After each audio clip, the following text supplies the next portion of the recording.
Artinya ketika ditaruh di lahat itu dihijab. Ya, sehingga lebih terjaga kehormatannya. Dan ini dijelaskan oleh para ulama bahwasanya banyak di kalangan para sahabat, tabi'in, di kalangan salafus saleh itu ketika menurunkan jenazah wanita itu tertutup. Jadi tidak semua orang bisa melihat. Ini dibedakan antara jenazah laki dengan jenazah perempuan. Perhatikan, dalam kuburan itu, dalam mengantarkan jenazah itu sunnahnya nggak ada perempuan. Perjalanan para salafus saleh ketika meletakkan jenazah di lahat dan juga orang-orang yang ada di sekitarnya, yang ada sekitar kubur itu nggak ada perempuan, laki-laki semua. Seandainya perempuan ikut tidak sampai ke lahat. Jadi laki-laki yang turunkan di kubur, laki-laki yang ada di sekitar kubur. Nah, ketika jenazah itu laki-laki tidak ada masalah. Ketika jenazah itu perempuan, dikhawatirkan menimbulkan fitnah karena bentuk tubuh dan seterusnya, maka sunnahnya itu ketika jenazah itu dimakamkan dikasih tirai di atasnya itu, sehingga tidak semua orang bisa melihatnya, khusus yang menguburkannya saja.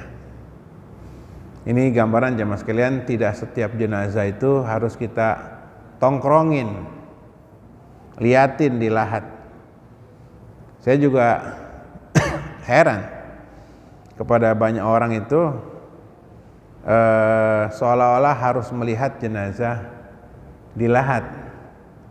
Tidak, yang sunnah itu adalah mendoakannya memang. Tapi melihat apalagi memvideokan itu nggak ada tuntunan seperti itu, gitu. Jadi jamaah sekalian, bagi pengantar jenazah sebenarnya cukup sampai gerbang. Jadi kalau kita sudah sampai gerbang pemakaman, kita sudah terhitung sebagai pengantar. Jadi tidak harus pengantar itu sampai ke lubang. Apalagi kondisi kuburan di negeri kita itu sempit, ya kan? Tidak ada ruang buat yang mengantarkannya, sehingga kita terpaksa nginjak-injak kuburan. Dan nginjak-injak kuburan hukumnya dosa besar.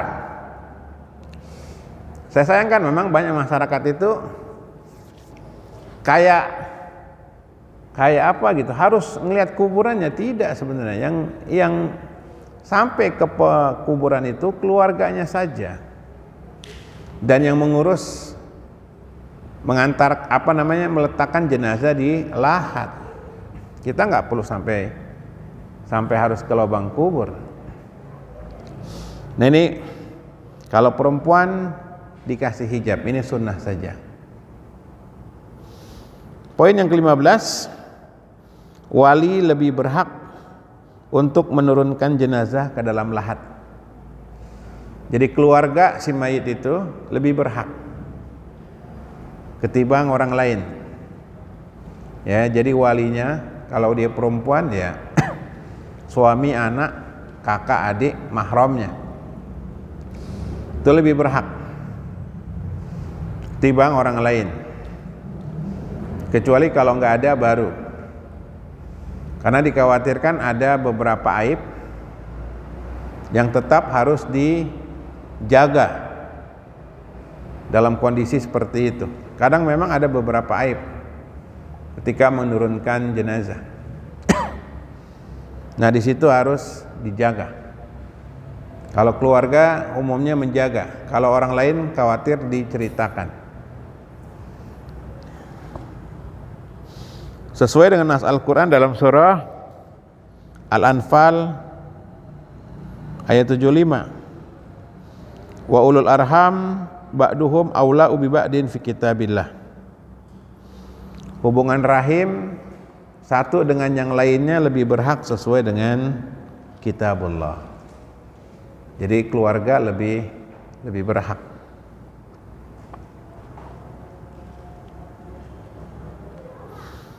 Poin yang ke-16, suami boleh menurunkan jenazah istrinya. Di sini termasuk yang paling berhak adalah suami. Ketika dia punya kemampuan untuk meletakkan jenazah di lahat. Kalau dia kuat. Tapi kalau dia lemah, maka boleh diwakilkan dengan orang lain.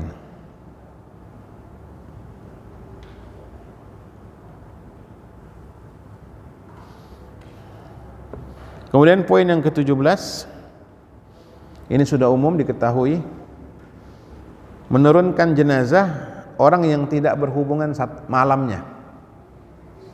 Jadi malamnya dia tidak hubungan suami istri. Ini etika. Ya. Wallahu alam. Sampai hari ini saya belum tahu apa hikmahnya.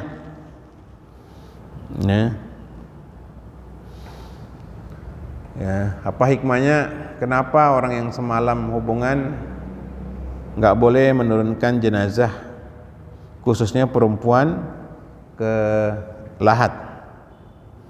Hanya memang banyak ulama hanya mengingatkan supaya tidak diganggu oleh syaitan pikirannya. Tapi ya agak susah diterima juga. Kan dia sudah hubungan semalam, terganggu apanya gitu. Walau alam bisawab. Tapi memang sunnahnya bagi yang semalam hubungan suami istri jima, maka dia tidak boleh meletakkan jenazah ke lahat.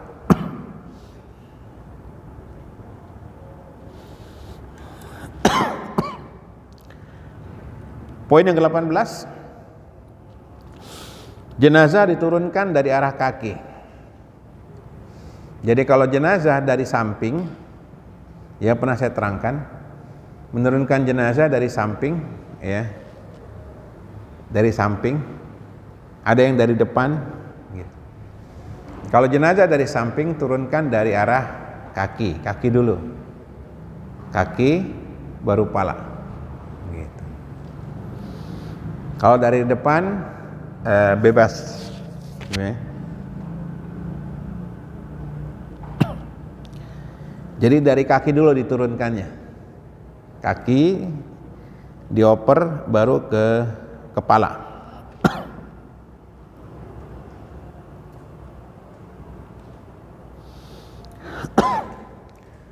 Kemudian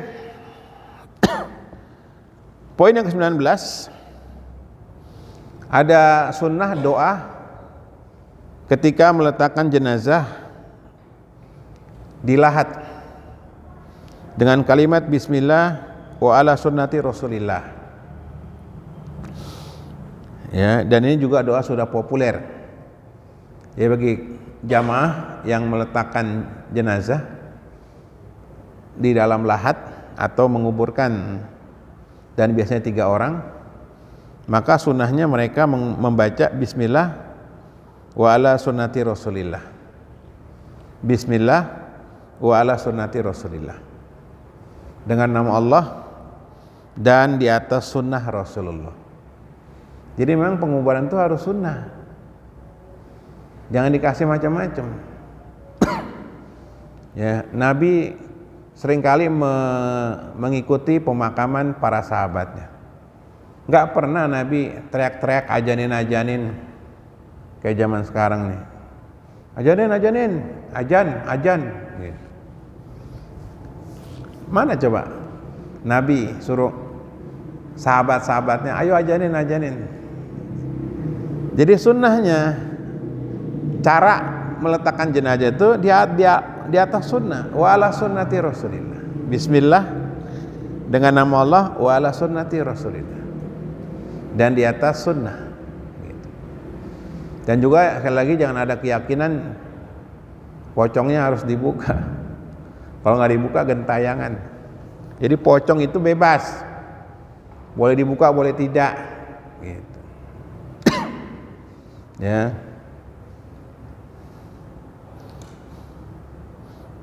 Kadang harus ditempel ke tanah dan seterusnya. Ya. Nggak perlu seperti ini. Jadi ada doa Bismillah wa ala sunnati Rasulillah. Ada juga tambahan Bismillah wa billah wa ala millati Rasulillah. Tadi wa ala sunnati Rasulillah, yang berikutnya wa ala millah. Millah itu ajaran, hampir mirip dengan sunnah, beda dengan din. Jadi millah, ada milah itu ajaran, ada din agama. Makanya ayat yang terkenal walan tardo ankal yahud walan nasara hatta tattabi'ah millatahum. Tidak akan ridho Yahudi dan Nasrani sampai kalian mengikuti milah. Jadi bukan Yahudi Nasrani itu bukan sampai kita ngikutin masuk agama Kristen, bukan. Bukan sampai kita masuk agama Yahudi, bukan.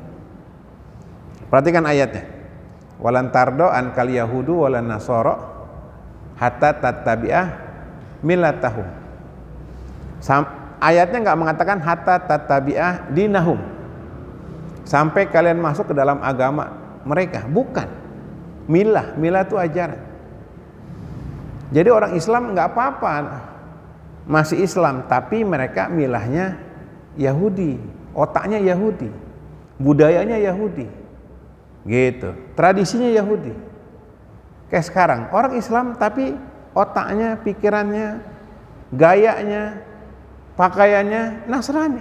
Itu yang dimaksud oleh ayat Al-Quranul Karim. Jadi orang Islam kalau pindah agama sedikit, memang sedikit.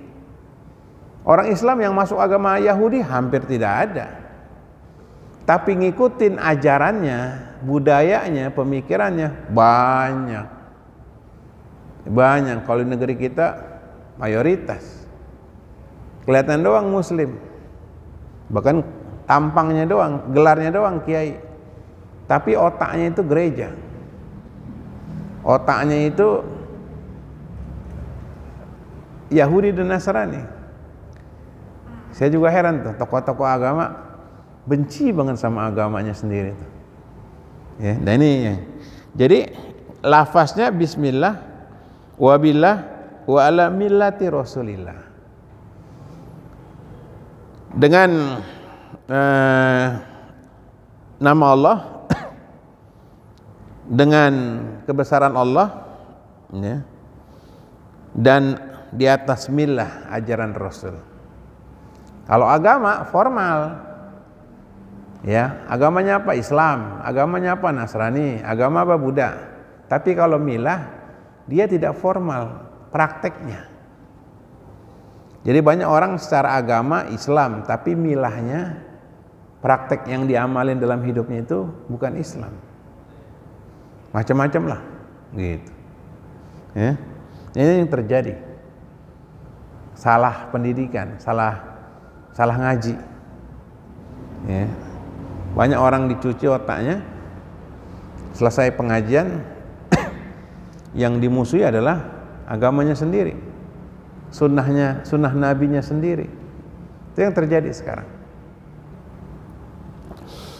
Kemudian boleh juga bacanya bismillah wabillah wa ala sunnati Rasulillah. Jadi ada tambahan wabillah setelah bismillah wabillah. Ya.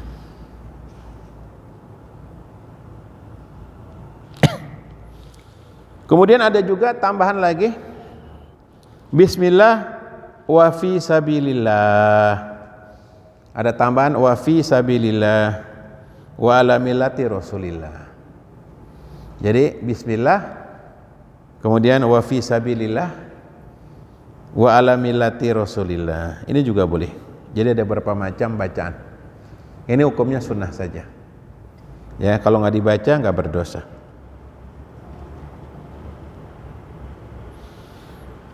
Kalau jenazahnya diturunkan dari arah samping, dari arah depan berarti ya, ditaruh, maka diterima dari arah kiblat. Ini kan kiblat, ini kuburan. Ini saya bawa jenazah dari arah kiblat, taruh ke orang di lahat, nah dia tinggal menghadapkan ke arah kiblat. Ngerti gak Pak? Ya, kalau jenazahnya dari samping, dari sebelah sini, ini kan pala nih. Di kuburan ini pala, ini kaki. Kalau dari sebelah sini, itu kaki dulu. Kaki diterima, menghadapkan ke arah kiblat. Tapi kalau dari arah depan, ini arah kiblat, sini jenazah. Pahamlah insyaallah ya. Paham ya Pak ya? Jadi kalau jenazah itu dari arah kaki. Nih sini, kaki dulu terima. Sebelah sini, sebelah kanan. Ya. Kaki terima, terus hadapkan kiblat. Sunnah. Kalau dari sini boleh gak Ustaz? Boleh aja. Nah, tapi kalau dari arah kiblat ini lebih praktis. Letakkan oper yang di bawah, tinggal meletakkan ke arah kiblat. Ya, kalau kuburannya itu dikasih coakan. Tapi kalau kuburannya dikasih lahat, emang bisa juga dari sebelah sini kalau dikasih lahat. Tapi lebih efektif memang dari sebelah kiblat. Itu sunnah dari arah kiblat meletakkan jenazah ke dalam kubur.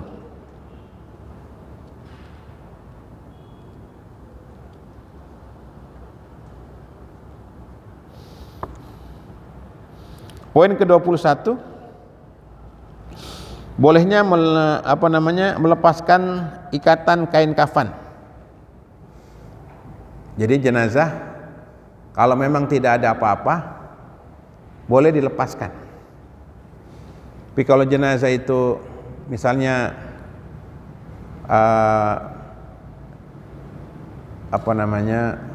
putus anggota badannya, ya, seperti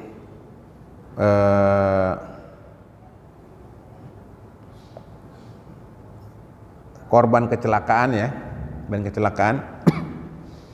putus anggota tubuhnya, maka nggak perlu diikat. Jadi melepas itu tergantung kondisi. Ya. Jadi boleh melepas ikatan jenazah. Ya. Boleh juga tidak. Kalau melepas tidak terbuka aurat, lepas. Kalau dilepas berpotensi terbuka aurat, jangan dilepas. Karena tidak setiap jenazah itu kain kafannya itu rapat. Banyak jenazah-jenazah kain kafannya itu terbatas. Ya. Sunnahnya jenazah itu dikafankan 3 lembar. Tapi kalau keterbatasan kain kafan, dia boleh kurang dari 3 lembar. Gitu.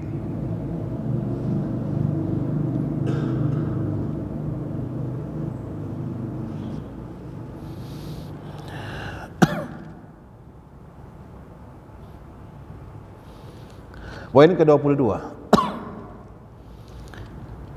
Memasang batu di atas liang lahat. Kalau kita nggak pakai batu, pakai papan. Ya, dulu pakai batu, kayak bata, batu segi 4, ya. Jadi saya jelaskan, lahat itu ini tanah kuburan bagian dasarnya dicoakin ini buat mayit itu diselipin, nanti atasnya ditutup. Nah kalau kita umumnya kan nggak pakai lahat, tapi dicoakin ke arah kiblat sini. Jadi ini lahat nih, ini kuburan, dicoakin sedikit ke arah kiblat. Nah setelah jenazah ditaruh di pinggir ke arah kiblat atau di lahat di bawah, itu ditutup pakai bata. Dulu, sekarang apa saja? Di masa Nabi pernah sahabat yang gugur waktu perang Uhud itu ditutup pakai kain kafannya, itu terbatas, kakinya kelihatan, palanya ditutup, kakinya kelihatan, maka kakinya ditutup pakai rumput. Jadi kalau seandainya papannya terbatas, orang nutup jenazah papannya terbatas, boleh ditutup pakai rumput atau daun, tuh benda yang suci. Ya misalnya papannya terbatas, ya kan, batas nih, pakai daun-daunan atau rumput. Kalau keterbatasan papan atau bata.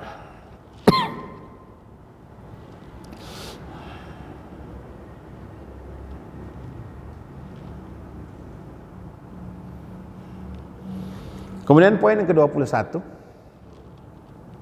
maaf 23 ya, poin 23, yaitu memberikan taburan tanah sebanyak 3 kali.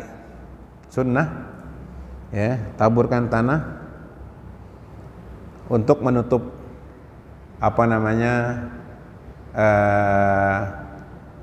ubin, bata, ya, atau kalau sekarang ini pakai papan.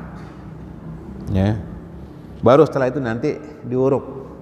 Jadi sunahnya ditaburkan tanah sebanyak 3 kali, sebagaimana beberapa riwayat para ulama menjelaskan adanya tabur tanah ke lahat. Wallahu alam bisawab. Sebelum diuruk, ya, sebelum diuruk. Cuman kalau sekarang ini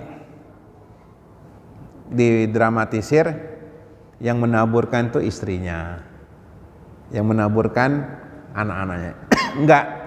Enggak harus itu, ya, enggak harus itu, ya. Artinya siapa saja yang mau menaburkan silakan tabur, ya, dari atas itu. Setelah lahat itu rapi, sunahnya tabur 3 kali. Nah, sudah ditabur tanah, baru diuruk, ya, baru diuruk, ditutup lubang kubur itu.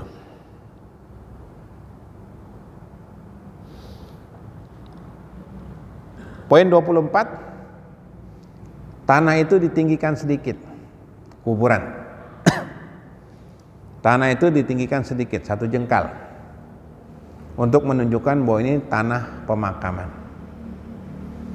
Kalau sekarang di negeri kita ngikutin barat, pakai rumput, ya, pakai rumput. Walau alam bisawab, sepertinya pakai rumput boleh. Yang nggak boleh di semen, ya. Jadi kalau seandainya orang mau baguskan kuburan, itu pakai rumput saja. Haram pakai semen, kapur, dan yang sejenisnya. Kijing, itu kijing nggak? Nah, ini haram, ya, nggak boleh, dosa besar. Bagi jamaah yang sudah berangkat haji atau umroh, itu bisa ngelihat di baki itu kuburan, dan hanya batu.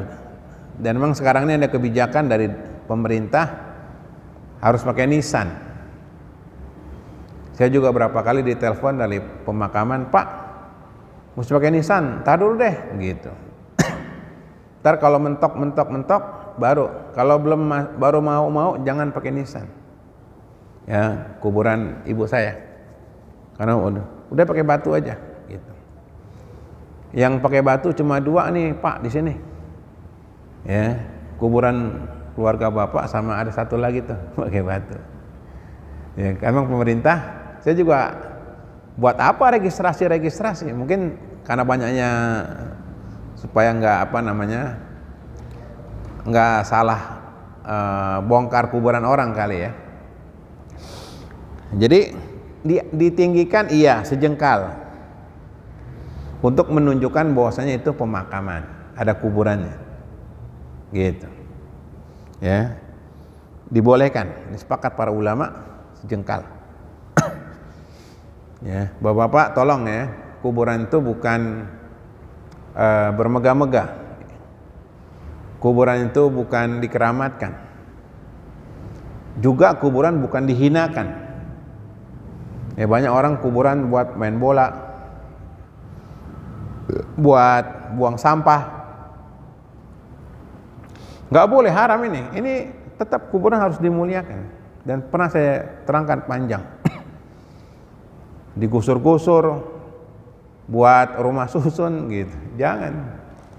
Ya, kecuali yang sifatnya darurat, proyek pemerintah umpamanya, hajat orang banyak. Tapi cuma kalau untuk apartemen, hotel, ini nggak penting. Ya, mall, ya kan, kayak di Casablanca itu. Ya, ya Pak ya, apa namanya, kuburan apa? Menteng Pulo ya, Menteng Pulo itu buat apartemen, kesian. Jadi boleh kubur ditinggikan, ya, 1 jengkal. Hadis-hadisnya banyak sekali. Ya, di sini kubur dilarang untuk duduk di atasnya, kubur dilarang untuk dihinakan, ya. Buat narkoba, nyuntik narkoba tuh paling aman di kuburan. Wah, setan juga nggak berani main begituan, gitu. Ya, kata setan rusak dia. Kata setan teman gua nih. Iya Pak, benar. Kubur-kubur itu tempat transaksi narkoba. Transaksi narkoba. Bahkan ada kubur buat warung. Ya, saya nganter jenazah, kok di tengah kuburan ada warung. Begitu saya longok, kompornya di atas nisan. Astagfirullah. Kompornya di atas nisan. Ya, bahkan ada pelacuran di kuburan. Seperti di Jeruk Purut. Ya, Jalan Bangka itu, TPU Jeruk Purut. Buat pelacuran, udah lama itu. Juga yang di Jakarta Timur itu apa? Yang tembak-tembakan tuh mainan. Pelumpung ya, Pelumpung. Itu dulu tempat pelacuran juga tuh. La haula wala quwata illa billah. Kuburan buat pelacuran. Malam-malam tuh pelacurnya bawa-bawa tiker. La haula wala quwata illa billah. Kemudian poin berikutnya 25, ditinggikannya itu seperti bikin punuk. Jadi kayak menggunung gitu. Ya. Itu sunnahnya dibikin kayak gunung. Ya. Sunnahnya dibikin kayak gunung, kayak punuk onta. Wallahu alam bishawab. Adapun sebagian kuburan modern itu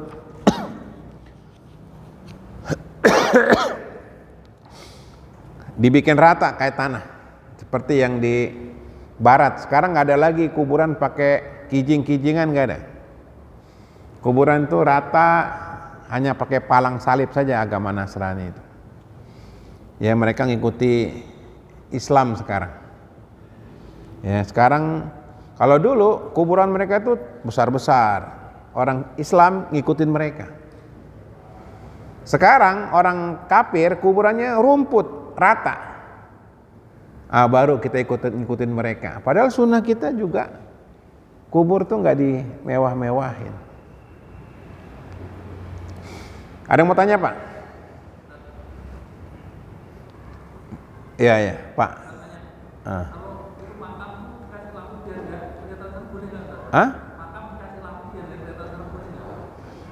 Kasih? Salah, nggak boleh, ada larangan. Ya, nanti ada bahasanya. Nggak boleh dikasih lampu. Ya, kuburan nggak kasih lampu. Biarin dia gelap, memang gelap kuburan. Ya, kubur itu gelap. Makanya kan sunahnya kuburan, sunahnya ziarah kubur itu malam. Gelap-gelapan kita. Hening. Jadi kalau Bapak lewat kuburan, misalnya karet bipak itu gelap, itu bagus. Kalau terang malah nggak terasa suasana kuburannya. Biarin gelap. Ya, karena kuburan itu bukan ini ya. Bukan akses jalan. Perhatikan Pak, kuburan ya kuburan, bukan.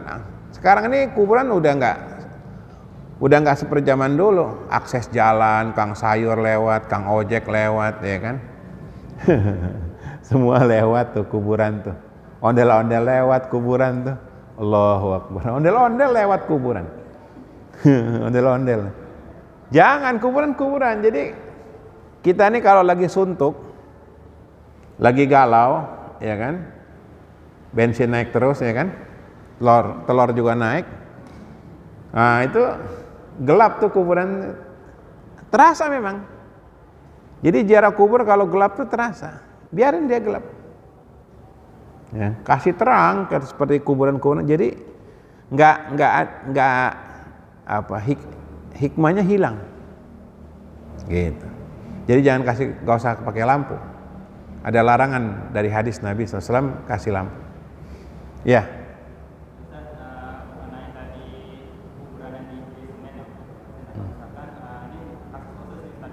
Hah? Kalau yang di basement ada di Marang. Kalau ini di kasus khusus, kalau di makam Kalibata yang ukurannya pala itu kan di akhirnya di basement karena bukan tapi karena mengingat di mayatnya nggak pakai boleh. Iya, salah juga. Jadi gini, mengenang siapapun, pahlawan dan seterusnya, dalam mengenang itu bukan kuburannya. Kita ini sudah seperti ngikutin orang kafir, memang kalah budaya. Ya, jadi kalau orang-orang yang punya jasa, jadi kuburan dibedakan, enggak, dalam Islam sama. Enggak ada. Jadi jasa itu, perjuangan itu dicontoh, ditiru. Kayak kemarin kita 17-an, itu kebanyakan hanya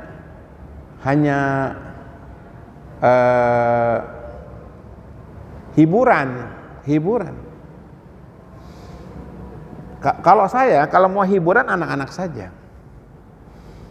Memang 17 Agustus itu yang berhak merayakannya kaum muslimin karena jihadnya kaum muslimin di situ.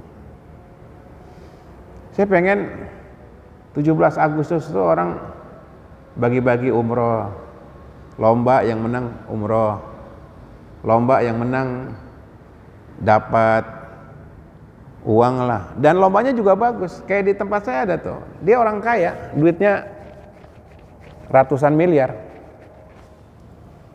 ngadain lomba gitu. Siapa yang hafal ini 1 juta, enggak makan kerupuk, ya kan, hafalan di RT-nya. Jadi duit dia saya yang bikin deh acara 17-an. Lombanya hafalan Quran, pendidikan. Nih 500.000 nih, cash. Coba sebutkan rukun sholat umpamanya. Gitu. Itu lomba. Yang kaya berderma. Gitu. Tapi lombanya ngedidik atau pengetahuan. Berbagi dengan kaum duafa. Udahlah saatnya kita cerdas lah. Ada kalau mau hiburan anak-anak sajalah. Ini kan kita hiburan konyol-konyolan, joget lawan jenis, terus lagi main bola pakai daster, nggak ngedidik. Pahlawan juga kalau ngeliat nggak terima dia, kok malah begini. Iya, peduli sama guru umpamanya, sama guru. Kesian guru-guru tuh, orang nggak dihargain guru. Gitu. Iya, nggak dihargai. Yang dihargai di negeri kita judi online, itu yang dihargai, judi online. Ya, itu muka-muka pejudi semua tuh. Dari dulu rusak. Saya tahan-tahan aja. Orang semua tahu Pak, rusak. Rakyat-rakyat tuh ngerayain, yang di atas tuh jahat, maling, bisnis narkoba, bisnis judi online. Iya. Mukanya muka pejudi. Iya. Muka maling. Iya. Nah itu Pak, kita berhak Pak. Ini bangsa ini perjuangannya darah. Mereka berjuang pengen anak-anaknya merdeka dan mereka nggak menyaksikan kemerdekaan ini. Sayang, sejak merdeka bangsa ini nggak pernah merasakan hasil kemerdekaan. Dibikin miskin, sistematis. Negara ini, negara kaya dibikin miskin secara sistematis. Ya. Padahal kayak perang nih, perang Rusia ini bisnis itu perang. Supaya harga minyak naik terus. Rusia untung tuh, surplus tuh dengan perang itu, dibikin panjang terus, canggih. Gitu. Harga bensin, harusnya kita nih untung karena kita penghasil minyak mentah. Kok bisa rugi? Iya. Bisa rugi. Pertamina rugi. Goblok. Gitu. Iya. Maling Pak. Allahu Akbar. Bapak nih punya anak, punya cucu. Saya doain besok jadi pemimpin lah. Yang jujur, yang benar. Yang sekarang ini anti agama, takut sama agama. Takut sama agama.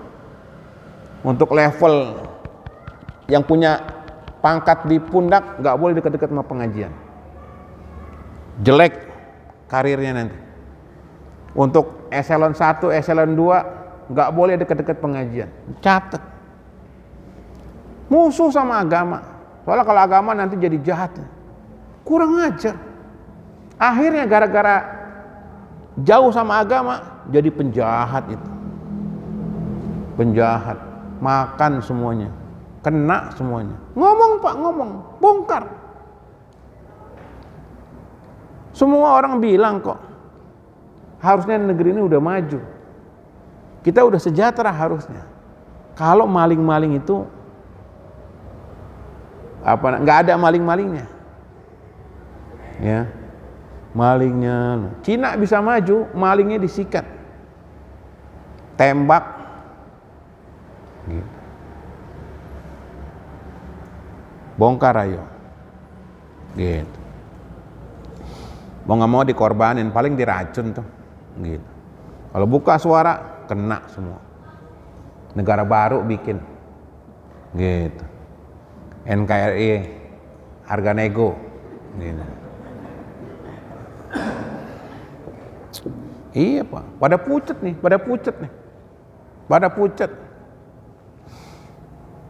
Kita yang dicurigai, yang ngaji-ngaji, radikal lah apalah. Kurang ajar memang, kurang ajar. Itu sudah lama Pak, maling itu udah lama. Udah lama, kita tahan-tahan aja. Ya, udah Isya, ntar malah emosi lagi kan gitu. Tetap kita doain ya, biar negeri kita tetap berkah oleh Allah Subhanahu wa Ta'ala.